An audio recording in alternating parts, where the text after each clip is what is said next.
Welcome back to the Fairway. Last time we did this, I talked about impact and what impact looks like. And today we're going to talk about release and what's happening during release. And I haven't been looking forward to this because there are a lot of terms and I don't want to get the terms wrong. So, but let's just review impact again. So I talked about how impact is a straight line between your left arm and the club shaft. Straight line. It's not this. And so we're going to talk about why it's not that. So we have to talk about the conditions that your hands and arms are in the backswing. So, and I'm talking about my golf swing. It's applicable to a lot of golf swings, most golf swings. But in my case, my left hand, all of this is kind of determined by how your hands are on the club. So in my case, my left hand is, let me make sure I got the terminology correct, pronated slightly on the grip. So I turn my left hand 45 degrees on the club. In other words, if that's 90 and that's 0, I'm right in between. So when I look down at my back of my left hand when I'm at address, or before I push into address, I see 2 knuckles, maybe 2.5. My right hand is on the club this way, and it's basically paralleling the leading edge of the golf club. So my thumb fits right underneath this pad, this thumb pad, in my right hand. So I'm like this. So now at address, my address position is here. I put the club in line with my left arm. So my left wrist is basically neutral. It's fairly flat, extended. I'm not in, make sure I get the termination right, I'm not in ulnar deviation. I'm right in between ulnar deviation and radial deviation.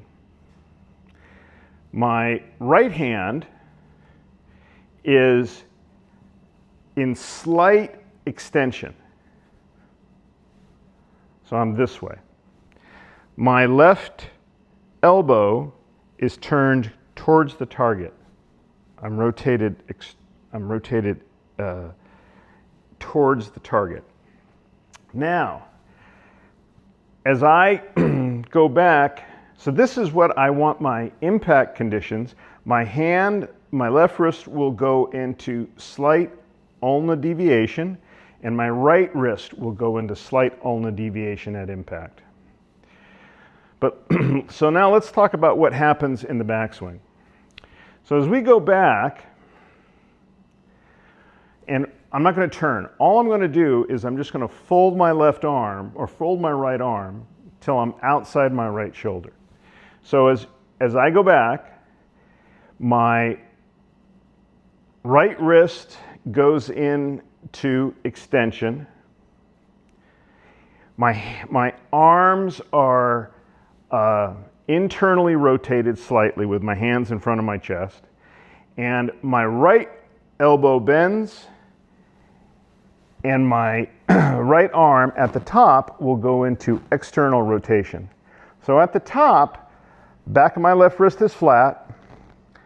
I'm in radial deviation with both my right hand and my left. I'm in extension in my right, and my left wrist is flat, neutral. And I would be down like this. So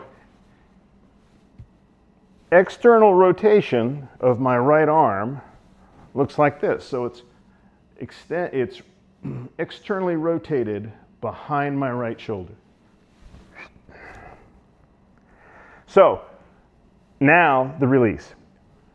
We've set up all these conditions at the top of our backswing. So now I have to release, or I have to release. I have to release these conditions as I swing through. And you've got to do it. You can't, it doesn't happen automatically. This is something you have to learn to time. The other thing is at the top, my left hand is pronated slightly. And my right hand is supinated. So it's been turned slightly like this. And I want to come back at impact so they're like this. So my right wrist is vertical and my left wrist is still slightly pronated. And that will straighten up as I go through the shot. Helps close the face. So a good way to practice this is to do this, is to go to here, cock it a little bit. So you're going into radial deviation, and then externally rotate your right arm. This internally pulls your left arm farther across your chest. So now as you release it, the right arm is going to straighten. You're going to start to pronate your left wrist, and you're going to, I'm going to start pronating my right wrist and supinating my left wrist. I won't get the complete supination. I won't get to here. I will get to here. So a good way to practice it is to go here, here, here, here, here, here. And as we get down, now come down farther and go here, here, here. You have to feel this wrist go from radial deviation into ulna deviation. It's got to go like this. It has to begin to pronate to neutral, and it goes from extension into flexion.